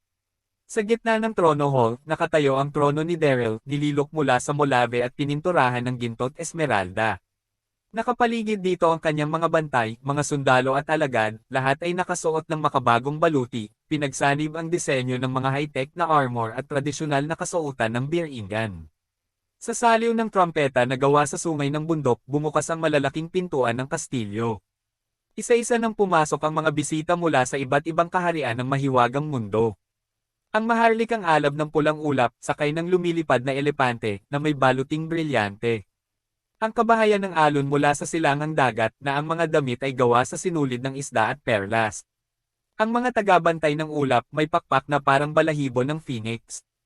Pagpasok pa lamang nila sa bulwagan ng kastilyo, napahinto na sila. Ang loob ng kastilyo ay puno ng mga bagay na hindi pa nila nakita kailanman. Mga ilaw na hindi nangangailangan ng apoy, kundi umiilaw ayon sa saloobin ng paligid. Salaming gumagalaw, nagpapakita ng mga lugar sa iba't ibang sulok ng lungsod. Mga serbidor na makina, may katawan ng bakal at tinig na parang diwata, na siyang naglilingkod ng pagkain. Mga hagdan na gumagalaw sa sarili, inakyat ng mga bisita na parang walang kahirap-hirap. Isang bahay kalinisan CR, na may sarili nitong sistema ng tubig, sabon, at panglinis, nagpamangha sa marami. Sa gitna ng silid kainan, naghihintay ang isang mahabang hapag na puno ng mga putahe mula sa mundo ni Daryl, mula sa lutong bahay na pagkain hanggang sa modernong inumin na ngayon lang nila nasaksihan. Adobong baboy at manok, may bahid ng toyo at bawang na umuukit sa alaala ng sinumang tikman. Sinigang sa sampalok, na tila nagpapaginhawa sa kaluluwa. Tinulang manok na may luya at malunggay, binigyan ng mahikang pampalakas. Kare-kare na may tunay na mani, kasabay ang bagong lutong bagoong. Inihaw na liempo, may usok na sinamahan ng halimuyak ng pandan. Halo-halo na may yelo mula sa bundok ng Biringan, hindi natutunaw kahit sa init. At sa malamig, inumin na bamubula ng bahagyang kulay rosas tuwing natutuwa ang umiinom. Ang mga bisita ay hindi makapaniwala. Anong klaseng hiwaga ito? Tanong ng prinsesa ng luntiang lawa. Ang lasa, tila masarap pa sa ambrosia ng mga diwata. Sa isang sulok, ang mga batang galing sa kaharian ng Alapaap ay kumakain ng fishball, kwek-kwek, at banana cue habang pinagmamasdan ang telebisyon, isang kaong nagpapakita ng mga larawan na gumagalaw at nagsasalita. Habang ang lahat ay abala sa pagkamangha, nakaupo si Daryl sa kanyang trono, nakasuot ng isang puting baluti na may asul na bumabalot ng enerhiya. Sa kanyang tabi si Lyra, nakasuot ng gintong kapa at kristal na korona. Ang kanyang mga sundalo ay nakahanay, may mga magic rifles, protective shields, at energy staffs, tila mga tagapagtanggol ng isang napapanahong utopia. Lahat ng paningin ay nakatuon kay Daryl. Ito ang bagong simula, wika niya, tinig na buo at may kapangyarihan. Ang Biringan ay hindi na lang tagwa ng kababalaghan. Ito ngayon ay kaharian ng pag-asa, kung saan ang mahika at agham ay iisa, at lahat ng nilalang ay may karapatan sa liwanag. Isa sa mga unang dumating ay si Prinsesa Ayla ng kabundukan ng Seria, isang lahi ng mga babaeng mandirigma na kilala sa kagandahan at lakas. Siya ay may buhok na kulay pilak at mga matang tulad ng yelo sa liwanag ng buwan. Narinig ko ang galing mo sa labanan at sa sining ng paggawa, sabi niya kay Daryl habang sila ay naglalakad sa hardin ng kastilyo. Ngunit nais kong malaman, ano ang nilalaman ng puso mo? Kasunod niya ay si Sora, isang mahiwagang diwata mula sa luntiang isla ng Ila, kilala sa kanilang mahika ng kagandahan at awit. Sa kanyang pag-awit sa gitna ng pagdiriwang, pinatahimik niya ang buong bulwagan. Lahat ay napatingin sa kanya, ngunit si Sora ay nakatitig lamang kay Daryl. Isang hari, at isa ring makata, bulong niya. Kakaunti ang may ganoong puso. Mayroon ding dumating mula sa mga malalayong kaharian. Si Belina, ang tagapagmana ng araw ng kanluran, na may balat na tila sinag ng araw at mga hikaw na gawa sa bituin. Si Nymaera, ang anak ng pinuno ng Yellow Tanino, na may kakayahang gawing hamog ang kanyang katawan at sumanib sa ulap. At si Irie, ang batang alagad ng apoy, na binigyan siya ng isang ginintoang punyal, sa gisag ng paggalang at paghanga. Habang sila'y humahanga sa pagkatao ni Daryl, ang mga maharlika ng iba't ibang kaharian ay lumalapit din sa kanya, ngunit may ibang layunin. Ang iba ay tunay na nais makipagkaibigan at matuto mula sa kanya, ngunit ang ilan ay may balak makipag-alyansa upang maagaw ang kanyang yaman, teknolohiya, at mga lihim ng kanyang kaharian. May mga nagpadala ng mga alay na kayamanang bato at pilak. Ang ilan ay nagpadala ng mga sundalo upang sanayin sa kanyang mga kampo, at ang iba naman ay nagmungkahi ng kasunduan sa kalakalan kapalit ng lihim na teknolohiya ni Daryl. Ngunit si Daryl ay matalino. Hindi siya basta-basta nagpapadala sa mga alok. Sa tulong ni Lyra, na ngayon ay isa ng tagapayo at leader ng kanyang sandatahan, sinusuri niya ang bawat intensyon, bawat bisita, bawat pangako. Habang ang mga babae ay humahanga sa kanyang karisma, ang mga maharlika at pantas ay nahuhumaling sa kanyang teknolohiya. Isang mesang may ilaw na naglalabas ng 3D na plano ng lungsod. Isang magic tablet kung saan pwedeng sumulat ng mga utos at agad itong maisalin sa gawain ng mga sundalo.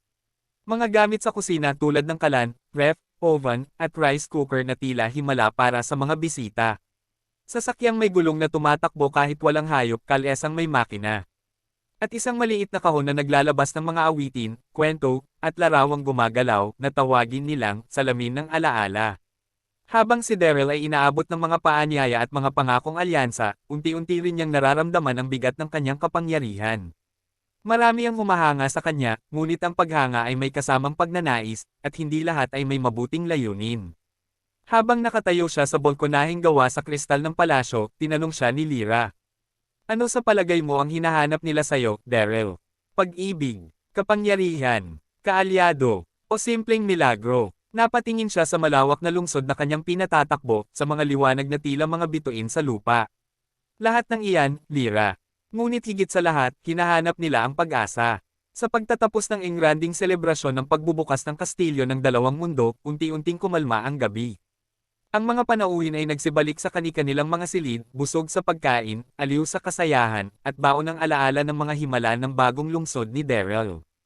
Ngunit habang ang buong kaharian ay payapang natutulog, isang aninong gumalaw sa lilam ng mga haligi ng kastilyo. Sa loob ng mga makakapal na kurtina ng silid-aklatan, may isang nilalang na kumikilos ng halos walang ingay. Siya si Vin, isang kilalang especially iya mula sa kaharian ng Pulang Buwan, isang lugar ng mga mandiraya at mambabasa ng isip. Sa kanyang balat ay may tatak ng gagamba, senyales ng kanyang sinumpaang katapatan sa lihim na samahan ng mga aninong itim. Ginamit niya ang mahiwagang paningin upang hanapin ang core box, ang puso ng makabagong teknolohiya ni Daryl, na pinaniniwalaang nagbibigay enerhiya sa halos lahat ng makina sa kaharian. Ngunit hindi niya alam na sa mismong sahig ng silid-aklatan ay may selyong panangga, isang bilog na inskripsyon na inilagay ni Lyra mismo. Sa kanyang hakbang, biglang kumislap ang buong paligid, at naluso ang kanyang invisibility. "Sino ka?" Boses ng sundalong mage na nakapwesto sa anino. Tumakbo si Vin, gamit ang mahika ng hangin, ngunit ilang saglit lamang ay naipit siya ng mga poste ng liwanag na nilikha ng bantay at agad siyang nahuli at ikinulong para imbestigahan. Mga ilang araw pinakawalan din siya ni Daryl dahil hindi naman siya banta. Ngunit habang abala ang mga bantay meron na naman especially iya, sa kabilang bahagi ng kastilyo, sa loob ng hardin ng mga bituin, may isa pang panauhing lihim ang layunin. Siya si Selmira, isang babaeng taglay ang kagandahan na kayang makapanlin lang na may malulusog na dibdib, ang kanyang katawan ay may angking kaseksihan at kaakit-akit na may matang dilaw at buhok na dilaw. Siya ay mula sa lungsod ng Erevan, isang lugar ng mga ilusyonista. Isa siyang panauhing imbitado, kasama ng maharlikang kinatawan ng kanilang kaharian. Ngunit ang layunin ni Selmira ay higit pa sa simpleng pakikipag-alyansa. Siya ay inutusan ng isang hari na nais makuha ang puso ng teknolohiya ni Daryl, o sirain ito kung hindi makuha. Sa kanyang palad ay may suot siyang gininto ang kwintas na kayang kumuha ng anyo ng sinuman. Sa gabi ng pagdiriwang, naglakad siya sa mga bulwagan ng kastilyo, suot ang anyo ni Lyra. Muntik na siyang makapasok sa silid ng mga blueprint at mapa ng lungsod. Ngunit bago pa siya makapasok, isang mahiwagang pusa ang hamarang sa kanya, ang alagang pusa ni Daryl na may 6 na mata, si Panat. Nakita ng pusa ang tunay niyang anyo sa kabila ng ilusyon. Sa kanyang paglayo, si Selmira ay napilitang umatras, ngunit bitbit niya ang isang piraso ng mapa, hindi kumpleto, ngunit sapat para maging banta. Kinabukasan, habang ini-inspection ni Daryl ang mga silid ng kanyang kastilyo, lumapit si Lyra bitbit ang ulat. May nahulian na naman na especially iya siya Selmira ang anak ni Haring Erevan. Hindi na tayo ligtas, napaisip si Daryl. Sa likod ng tagumpay ay may panganib. Sa ilalim ng ngiti ng mga panauhin ay may mga pusong naglalasan. Ibig sabihin, totoo nga ang balita, bulong ni Daryl, na may mga kahariang nais hindi lang makipagkaibigan kundi lumunin ang ating tagumpay. Sa harap ng panganib, tinipon ni Daryl ang kanyang mga general at tagapayo. Hinati nila ang lungsod sa mga sektor ng seguridad. Nagpatayo sila ng mahikang tore na may paningin sa gabi, mga tagapagsiyasat ng enerhiya, at espesyal na mga sundalo na sanay sa mga panlilinlang. Isang bagong pagkakaayos ng kaharian ang isinilang, mas matatag, mas alerto, at mas mapanuri. Ngunit si Daryl, kahit abala sa pagtatanggol, ay nanatiling mahinahon. Hindi tayo natatakot, hindi rin tayo magpapadala sa galit. Ngunit hindi rin tayo bulag. Kung nais nila ng digmaan, kailangang handa tayo. At kung nais nila ng kapayapaan, mas lalo tayong dapat maging matalino. Makalipas ang ilang linggo mula nang mahuli ang dalawang especially iya sa loob ng kastilyo, bumalik sa katahimikan ang kaharian. Ngunit sa ilalim ng mapayapang mukha ng lungsod, ang mga bantay ay laging handa, ang mga sandata ay nakaayos, at ang mga mata ni Daryl ay laging nakamasid sa hinaharap. Isang hapon, habang nagpapahinga siya sa silong ng isang punong balete sa hardin ng kastilyo, isang mahiwagang ibon ang dumapo sa balikat ng kanyang alagang pusa, si Panat. Bitbit nito ang isang liham na may selyong pilak mula sa kahariang Erevan. Bumukas ang liham at binasa niya ang mga salitang malumanay. "Kung papayagan mo, nais kitang makausap. Hindi bilang tagapamagitan ng kaharian, kundi bilang ako, si Selmira. May mga bagay akong hindi nasabi, at isang lihim na hindi kayang ikubli ng mahika." Kinabukasan, sa lilim ng mga bituin sa bulwagan ng salamin, dumating si Selmira, hindi na suot ang kanyang kasuotang maharlika o balabal ng panlilinlang. Bagkus, siya'y nakadamit ng simpleng bughaw na balabal na kumikislap sa bawat hakbang, na tila sumasalamin sa kanyang bagong layunin, ang magsimulang muli. "Daryl Valle," malambing niyang sabi, habang bahagyang yumuko. "Hindi ko akalaing tatanggapin mo ako matapos ng aking pagtataksil." Tumango si Daryl, malamig ngunit walang galit sa mukha. Ang mga taong gustong magbago ay hindi kaaway, basta't totoo ang hangarin nila. Umupo sila sa gitna ng bulwagan, tanging liwanag ng buwan at mahiwagang apoy ang sumisinag sa paligid. Doon nagsimula ang pag-amin ni Selmira na may nakakaakit na katawan at may malaking kokomelon. Noong una kitang makita, Daryl, panimulan niya, inisip kong isa kang panganib. Isang banta sa balanse ng kapangyarihang umiiral sa mga kaharian. Ngunit habang pinagmamasdan ko ang iyong ginawa, ang paraan mong pinakitunguhan ang iyong mga tauhan, ang pagpapakain mo sa mga mahihirap, ang pagtrato mo sa maharlik at karaniwang tao ng pantay, unti-unti akong nabighani. Hindi lang sa iyong teknolohiya, kundi sa iyo bilang tao. Tahimik si Daryl. Hindi niya inaasahan ang pag-amin. Ngunit nakita niya sa mga mata ni Selmira ang isang damdaming hindi gawa-gawa, isang titig na hindi nagkukubli. Kaya ako'y narito hindi lang upang humingi ng tawad, patuloy ni Selmira, kundi upang ialok ang aking sarili bilang kaalyado, bilang tagapayo, at kung papayagan ng iyong puso bilang isang kasama sa iyong paglalakbay. Bilang patunay ng kanyang sinseridad, inilabas ni Selmira ang isang hiyas ng kapayapaan mula sa Erevan, isang kristal na may kapangyarihang magpakalma ng loob at maglinaw ng isipan, ginagamit lamang sa mga kasunduang dakila. Dalhin mo ito sa silid ng mga hangarin, sabi niya. At kung ang hiyas ay magniningning sa asul, ibig sabihin, totoo ang aking alok. Ginawa ito ni Daryl. Sa gitna ng altar ng hangarin, inilagay niya ang hiyas. At sa kanyang pagkagulat, ito'y nagliwanag sa asul na bughaw, kasabay ng pagtugtog ng isang mahiwagang tunog, ang tinig ng isang katotohanang hindi kayang daing ng salita. Sa sumunod na mga araw, si Selmira ay naging bahagi ng inner circle ni Daryl. Ginamit niya ang kanyang kaalaman sa mahika upang itsale ang pakikipag-alyansa sa ibang kaharian, lalo na sa mga dating kaaway. Siya rin ang naging tagapagsalin ng teknolohiya ni Daryl sa mga lugar kung saan mahirap itong maunawaan. Mabilis siyang tinanggap ng mga tauhan, lalo na't nakita nilang siya'y may puso para sa bayan. Ngunit higit sa lahat, sa gabi ng bagong buwan, sa harap ng tahimik na lawa, si Daryl at Selmira ay naglakad ng magkasama, hindi bilang tagapayo, kundi bilang dalawang nilalang na muling natutong magmahal sa isang mundong puno ng mahika at hiwaga. Samantala sa dulong bahagi ng kalakhang mundo ng Silantra, sa isang malamlam at mausok na palasyo na napapalibutan ng bundok ng abo at guho, naninirahan si Haring Raphael, isang pinuno ng maharlikang angkan ng Dohabri, tagapangalaga ng silanganing kapatagan ng Anino. Si Raphael ay kilala sa kanyang matalinong estratehiya, malawak na hukbo, at walang pusong pamumuno. Ang kanyang pangalang binibigkas ng may takot, hindi dahil sa paggalang, kundi dahil sa sindek. Ngunit sa kabila ng kanyang kapangyarihan, may isang bagay na hindi niya kayang labanan, ang malalim na inggit. Sa bawat mensaherong dumadating mula sa mga malalayong lupain, isang pangalan ang laging nababanggit. Ang bagong namumuno ng Biringen, si Daryl Valle. Araw-araw, hatid ng mga especially iyan niya ang mga balita. Tumataas ang tore ni Daryl at lumalawak. Ang kanyang teknolohiya ay kayang tumalo sa 100 taon ng mahika. Nagtipon siya ng mga alyansa mula sa 8 kaharian. May kastilyong ginintuan, pagkain mula sa kabilang mundo. At mga babaeng maharlika, pati anak ng mga hari naghahangad sa kanya. Sa bawat ulat, kumukulo ang dugo ni Raphael. Sa kanyang silid trono, sinisipa niya ang kanyang mga alipin, ibinabasag ang mga batong salamin ng mahika, at sumusumpa sa harap ng madilim na apoy ng kanilang dambana. Ako ang nararapat. Ako ang dapat na hari ng bagong sibilisasyon. Hindi ang isang tagalabas na may bitbit na kwento at makinang. Ngunit higit sa lahat, takot ang bumalot sa puso ni Raphael, takot na tuluyang mapag-iwanan, na hindi na siya kilalanin sa mga susunod na henerasyon. Ang pangalan niya'y maaaring mapalitan ng pangalan ni Daryl sa kasaysayan. Isang hating gabi, habang ang buwan ay nilulunod ng itim na ulap, tinipon niya ang kanyang mga general.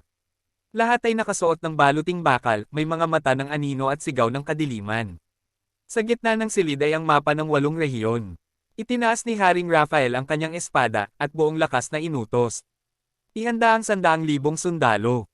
Pairan sila ng lakas ng alingaw-ngaw, damitan ng balat ng walang takot, at padaluyin sa kanila ang apoy ng pagkamuhi. Tayo'y maglalakad sa Biringen, at susunugin ang kasinungalingan niyang kaharian. Sa loob ng 7 araw, lilipad ang ating mga dragon, tatawid ang ating mga hukbo. Wala tayong iiwan. Hindi teknolohiya, hindi mahika, hindi siya, kundi ako ang tunay na dapat sambahin. Nagpalakpakan ang kanyang mga tauhan, ngunit sa ilalim ng kanilang hiyawan, may iilang nag-aalangan. Sa kanilang mga mata, hindi tagumpay ang tila patutunguhan, kundi ang pagsiklab ng isang trahedya. Sa mga susunod na araw, nagsimulang umalimbakay ang alikabok sa mga silanganing disyerto. Ang mga halimaw na mula sa ilalim ng lupa, mga nilalang na ginising ng lumang ritual ng Dohabri, ay pinakawalan muli. Ang mga lobo ng kalamnan, mga mandirigmang nilikha mula sa mahika ng galit, ay sinanay. Ang mga panandalian ng lagim ay binuo, maliliit na aparato na pumuputok ng lasong maitim. Sa mga himpapawid, nagtipon ang mga itim na dragon na may pakpak ng apoy at mga mata ng pagkamuhi. Sa ika-6 na gabi, si Moklog ay tumayo sa harap ng kanyang dambuhalang hukbo. Sa ilalim ng itim na buwan, umalangaw-ngaw ang kanyang tinig sa buong kapatagan. Dadalhin natin ang anino sa kanilang liwanag. Wawasakin natin ang ilusyon ng kanyang teknolohiya. At sa huling araw, ako si Haring Raphael, ang magiging tunay na hari ng Biringan. Ang buong hukbo ay sumigaw, hindi ng pag-asa, kundi ng matinding galit. Sa tore ng kanyang kastilyo, si Daryl ay nakatingin sa kanluran. Sa kamay niya ay isang kristal ng enerhiya. Sa loob nito, nakita niya ang paparating na panganib. Hindi siya natakot, bagkus, ngumiti siya at bumulong. Raphael, darating ka rin pala. Maligayang pagdating sa aking mundo. Sa lawak ng kapatagan ng Silvaran, kung saan ang hangin ay karaniwang payapa at ang mga ulap ay putit banayad, isang itim na anino ang pumatak sa kalangitan. Libo-libong hukbo ni Haring Raphael ang dumarating. Sa harapan nila ay ang mga dragon ng apoy, mga nilalang na may pakpak na yari sa anino, at sa likuran ay ang mga lalaking walang pangalan, tauhan ng Dohabri na nabubuhay lamang para sa digmaan. Nakasuot sila ng itim na baluti, may mga panang lalagablab sa dilim. Ngunit sa harap ng kaharian ni Daryl, hindi sila hinarap ng takot kundi ng isang sibilisadong himala. Sa itaas ng tore ng kastilyo, nakaupo si Daryl sa trono, may suot na baluting pinande sa ginto at mahika, habang sa kanyang harapan ay ang kanyang mga general. General Kale, ang salamangkero ng kidlat. General Rina, ang babaeng lumilipad at tagapangalaga ng hangin. General Pharos, ang tagapaglikha ng ilusyon at tagabuo ng enerhiya. Lyra, ngayon ay isang Grand Mistress of Arcane Logistics.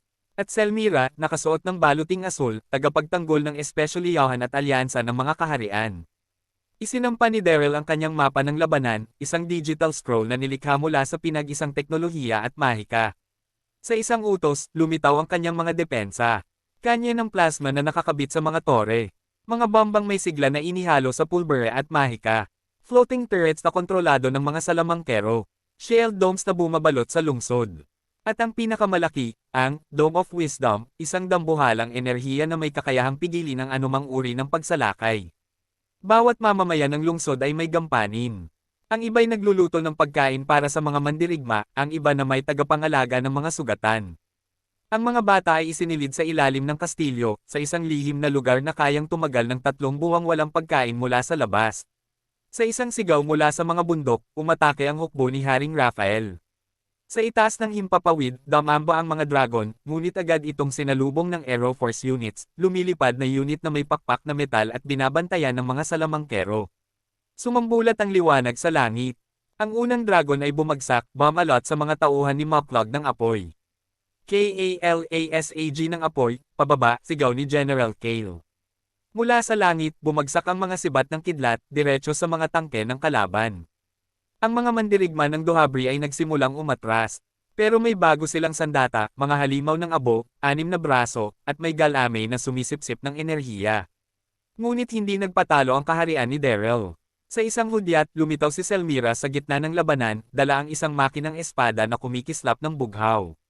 Sumayaw siya sa gitna ng apoy, pinutol ang halimaw sa dalawa, habang si Lirana ay bumigkas ng isang lumang incantation, Transportes Viscere Magna. Biglang nagsilutang ang malalaking tangke sa himpapawid at nagbagsak ng mga pangsugpong, kano na lumalaban gamit ang enerhiya mula sa araw. Isang solar pulse ang pumatay ng 200 tauhan ni Raphael sa isang iglap. Habang lumalaban ang mga hukbo, si General Pharos ay lumikha ng ilusyon, isang dambuhalang leon na may pakpak na sumugod sa mga kalaban. Sa gulat ng mga tauhan ni Moklog, napaatras sila. At sa gitna ng kaguluhan, Haring Raphael, umaatras na ang iyong hukbo, sigaw ng isa sa kanyang mga alalay. Ngunit hindi nakinig si Raphael.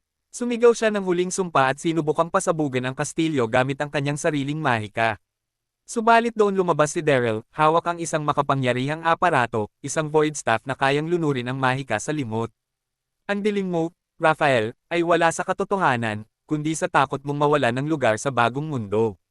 Sa isang kumpas, sinipsip ng void staff ang ginawang bomba ni Raphael. Nagliwanag ang paligid. Napuno ng puting enerhiya ang buong harapan ng kastilyo. Ang hukbo ni Raphael ay wasak. Ang mga dragon ay patay. Ang mga tangke ng Dohabri ay basag. Si Raphael, basag ang baluti, duguan, at halos di na makatayo. Sa huling sandali, si Haring Raphael ay namatay.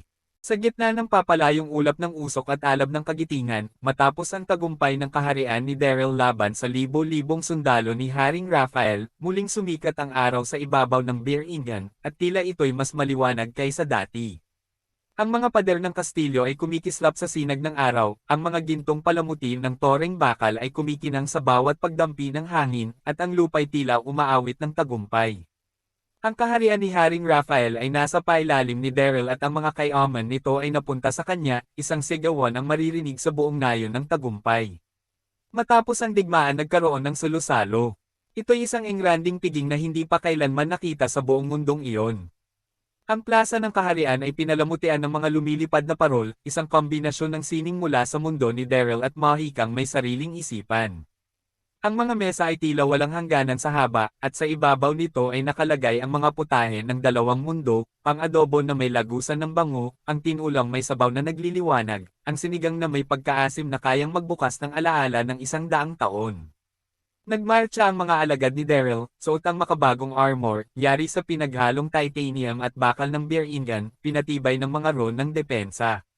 Ang kanilang pagmamartsa ay sinabayan ng tunog ng mga tambol na gawa sa balat ng dambuhalang nilalang, pinatugtog ng mga duwending music hero na bihasa sa musika ng digmaan.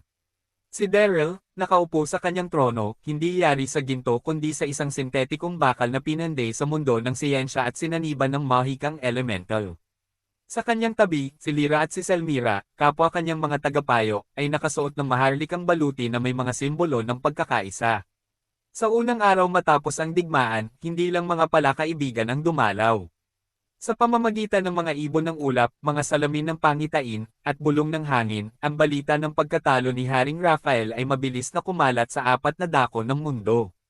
Sa kaharian ng Halmireth, sa hilagang mga bundok ng yelo, sa lungsod kristal ng Halmireth, isang salamin ng yelo ang biglang nabasag habang pinagmamasdan ng reyna ang mga batis ng kapalaran. Si Raphael ay nalupig. At isang tao mula sa ibang mundo ang sanhi. Si Reyna Hylara Frostweave ay agad nag-ipon ng konseho ng mga salamangkero ng nyebe. Pinagpaliwanag ang mga tagakita, mga mananaliksik, at mga especially iyan ng hangin. Isa lang ang malinaw, ang puwersa ni Daryl ay hindi ordinaryo, ito ay bagong anyo ng kapangyarihan na pinagsama ang agham at mahika. Ang mahika ay ating kabuhayan, ngunit ang teknolohiya ay kanilang espada. Sabay silang napaisip, kaibiganin ba siya o patayin? Sa gitna ng gumagalaw na buhangin ng disyerto, si Sultan Ramod ng Tsar ay umupo sa ilalim ng gintong polda, sa harap ng sumasayaw na apoy. Dumating ang isang nilalang ng anino, dala ang salitang, si Moklog ay patay na. Hindi maaari, ang matandang halimaw na iyon, nalupig ng isang banyaga. Ibinukas niya ang oraculum ng ulap, at nakita ang imahe ni Daryl, naglalakad sa gitna ng liwanag at bakal. Nakita rin niya ang mga kanyen, mga sasakyang may gulong ngunit hindi hinihila, mga sandatang walang talang ngunit may apoy, at mga mata ng langit na nakakakita kahit sa gabi. Ito ba'y bagong Diyos, o isang hari na dapat lumuhuran? Sa mga tore ng Tyrigorn, isang matandang tagapayo ang nagsindi ng kandilang kulay itim, hudyat ng paghahanda sa digmaan. Ang konseho ng apoy ay nagtipon, at ang mga general ng hangin ay pinatawag. Si Daryl ay hindi lamang panalo sa laban, siya'y panalo sa puso ng kanyang bayan. At ang bayan na iyon ay lumalaki. Ngunit isang mas batang general ang sumalungat. Kung hindi natin siya maubos sa lakas, maaari natin siyang guluhin mula sa loob. At doon isinilang ang plano ng panibagong especially iya, ng pagkukunwari, at ng mga lihim na alyansa. Ang karagatang kaharian ng Ilendria, pinamumunuan ng matandang Kapitano Lord Emetide Breaker, ay gumamit ng mahiwagang perlas upang makita ang kaganapan. Kakaiba ang taong ito, siya ay hindi lang may armas, kundi may puso. Pinatawag niya ang kanyang mga anak, mga prinsipe at prinsesa ng dagat, upang pag-isipan kung ang bagong hari sa Bir Ingan ay kaibigan o banta. Habang ang mga hari at reyna ng iba't ibang panig ng mundo ay naguguluhan, ang isang bagay ay malinaw, ang panahon ng mga tradisyonal na kaharian ay tapos na. Ang bagong panahon, ang panahon ng Bir Ingan, ng agham at mahika, ng makabagong kastilyo at makalumang damdamin, ay dumating na. At sa gitna ng lahat, si Daryl Valle, ang lalaking minsan ay naglalakad lamang sa Samar, ay ngayon ay simbolo ng bagong pag-asa, o bagong panganib. Matapos ang labis na kasayahan sa kaharian ng Biringan, at ang pag-ikot ng balita ng tagumpay ni Daryl laban kay Haring Raphael, hindi nagtagal ay sunod-sunod na ang mga dumating na mga emisaryo, embahador, at mga nilalang mula sa malalayong kaharian. Ang ilan ay formal na kinatawan ng kanilang mga hari, ang iba'y may lihim na layunin, mga aninong nakatago sa ilalim ng maharlikang kasuotan. Sa tanghaling tapat, habang kumikislap ang mga tore ng kastilyo sa ilalim ng araw, dumating ang 7 magarang karwahe mula sa kaharian ng Ilendria. Sila'y pinamunuan ni Prinsesa Narel Tidebreaker, anak ni Kapitano Lorema. Suot niya isang damit na yari sa alon ng dagat, literal na gumagalaw at kumikinang habang siya'y lumalakad sa silid trono ni Daryl. Daryl, ang aming kaharian ay humahanga sa iyong katalinuhan at tapang. Nais naming magkaroon ng kasunduan sa kalakalan at alyansa ng depensa. Kami handang mag-alok ng perlas ng paghilom at tubig ng immortalidad kapalit ng inyong makabagong kaalaman. Isang taos-pusong tango ang isinagot ni Daryl. Kung ang inyong puso ay buka, ang Biringen ay laging may puwang para sa bagong kaibigan. Ngunit sa kanyang likuran, isang matandang tagapayo ng Ilendria, si Elder Sacker, ay palihim na tinitingnan ang mga plano ng lungsod, ang mga mapa ng kanyen, ang mga tore ng enerhiya, at ang mga lagusan ng Panestos. May itinatagong lihim ang kanyang mga mata. Ilang araw pa lang ang lumipas, isang karwahe naman mula sa Tyregor nang dumating, pinamumunuan ng tila mabait na binatang maharlika, si Lord Fenric Vorel. Siya'y may matalas na ngiti, at mga salitang ng paghanga. Ang inyong teknolohiya ay lampas sa aming imahinasyon. Kami humahangat nagnanais ng pagkakaibigan. Ngunit sa gabi, sa ilalim ng dilim ng buwan, may mga usap-usapan sa paligid ng Biringan. Mga tagapagtiktik ni Daryl, tulad ni Selmira at ilang matatalinong salamangkero, ay nakarinig ng mga lihim na bulong sa mga kwarto ng mga bisita. Hanapin ang silid ng enerhiya. Ilabas ang plano ng proteksyon. Kung maaari kunin ang balangkas ng kanilang kanya ng kidlat. Agad itong ipinaalam kay Lyra, at siya namang bumalangkas ng lihim na kontra especially iya. Ipinadala niya ang mga mata ng bato, mga nilalang na walang katao-tao ngunit nakakita ng lahat. Habang dumarami ang mga kaharian na nais makipagkasundo, hindi rin may kikaila na ang mundo ay unti-unting nagkakaroon ng pagkakahati. Ang ilan, gaya ng Halmireth, ay natatakot sa bagong kaalaman. Ang iba gaya ng Tsar, ay nagnanais mangumit. Ang pinakanakababahala ay ang mga nagbabalat kayo, mga kaibigan sa araw, ngunit mga kaaway sa gabi. At si Daryl, sa kanyang pag-upo sa trono, ay hindi nakatulad ng binatang minsang nawili lamang sa kagubatan ng Samar. Ang kanyang mata ngayon ay malalim, ang kanyang puso'y pinanday ng karanasan, at ang kanyang isip ay lumalagpas sa pangkaraniwang pananaw. Alam niyang may mga panauhing hindi dapat pagkatiwalaan. Ngunit higit sa lahat, alam niyang ito'y simula pa lamang. Sa lihim na tore sa silangan ng kastilyo, si Selmira at Daryl ay nag-uusap habang tinitingnan ang mapa ng mundo. Marami ang dumadating, ngunit hindi lahat ay may dalang kapayapaan, wika ni Selmira.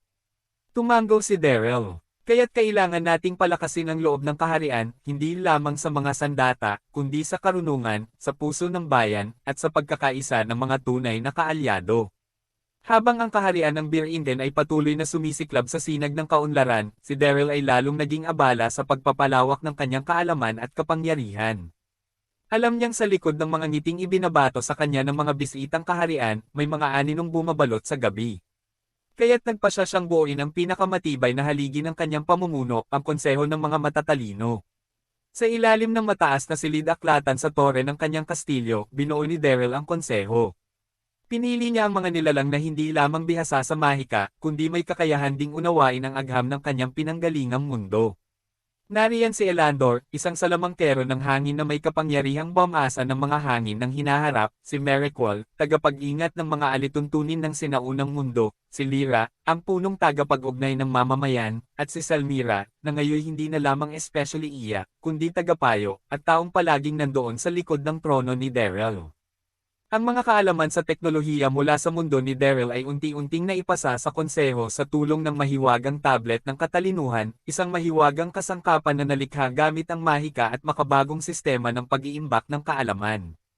Habang palalim ng palalim ang ugnayan ng mga miyembro ng konseho, isang bagay ang hindi mapigil ang lumalim din, ang damdaming matagal ng ikinukubli ni Selmira.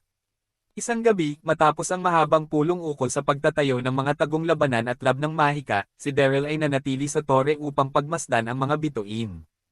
Nakaupo siya sa balkonahe ng pinakamataas na tore ng kastilyo, hawak ang lumang mapa ng mundo.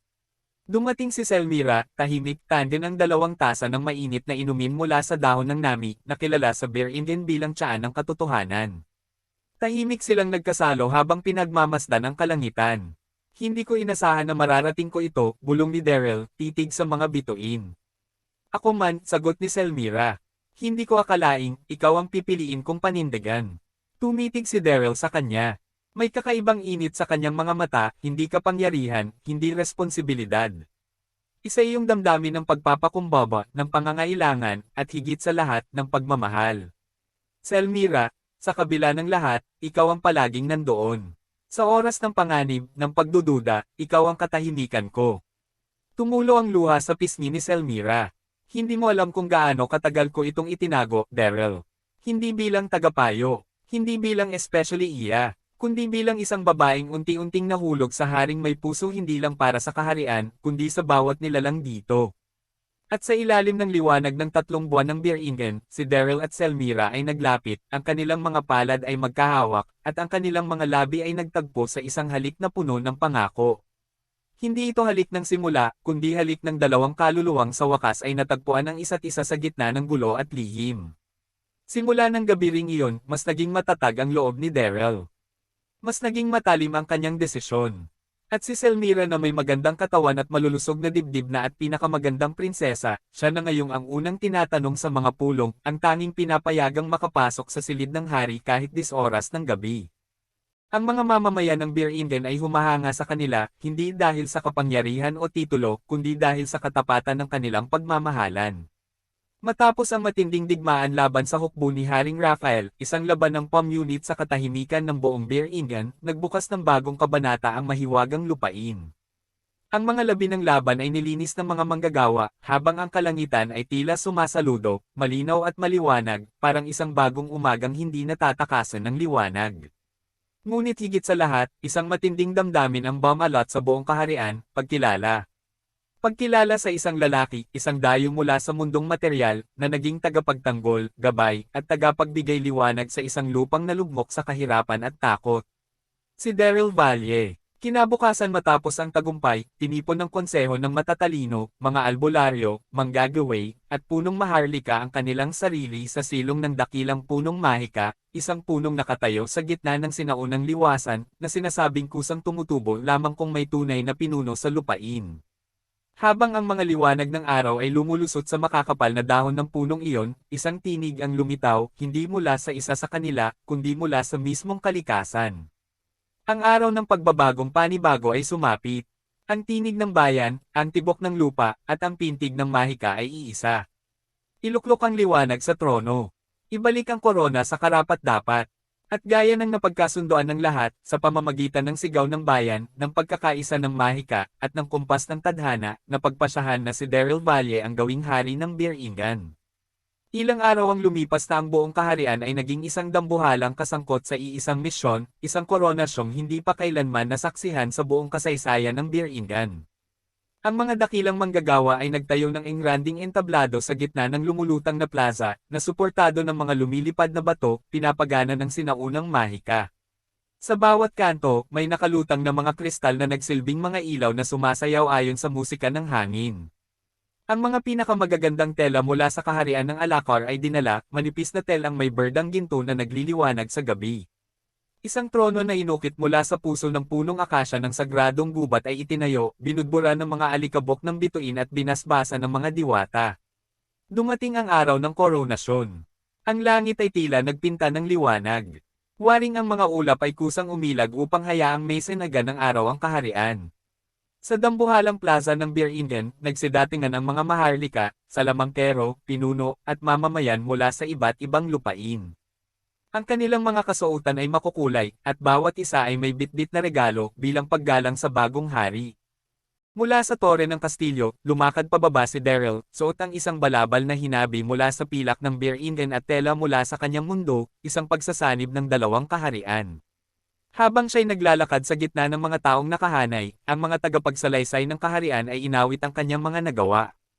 Ikaw na anak ng araw, na muling nagpausbong sa lupaing tuyot. Ikaw na tagapagdala ng liwanag. Hari ng dalawang mundo, Daryl Valle, itinalaga ng tadhana.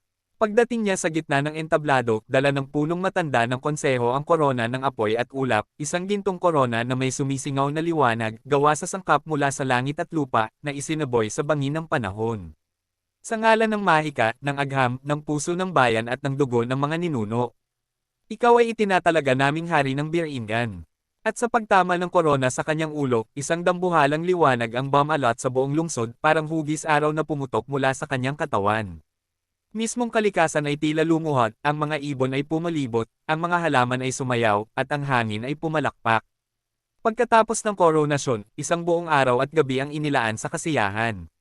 Nagluto ang mga kusinero ng kaharian ng mga pagkain mula sa dalawang mundo, adobo na may mahiwagang dahon ng yorel, tinulang manok na may gintong sabaw, at sinigang na may asim ng ulap. May mga prutas na nagbibigay ng panaginip, alak na sumisiklab, at tinapay na lumulutang sa hangin habang kinakain. Ang mga diwata ay nagsayaw sa gitna ng mga liwanag, at si Selmira, na ngayon ay bukas na ang pagmamahal para sa hari, ay nariyan sa kanyang tabi. Mula sa araw na iyon, ang kaharian ng Biringen ay tinawag na Biringen Imperia, ang sentro ng pagkakaisa ng mahika at siyensya, ng lumang mundo at ng bago.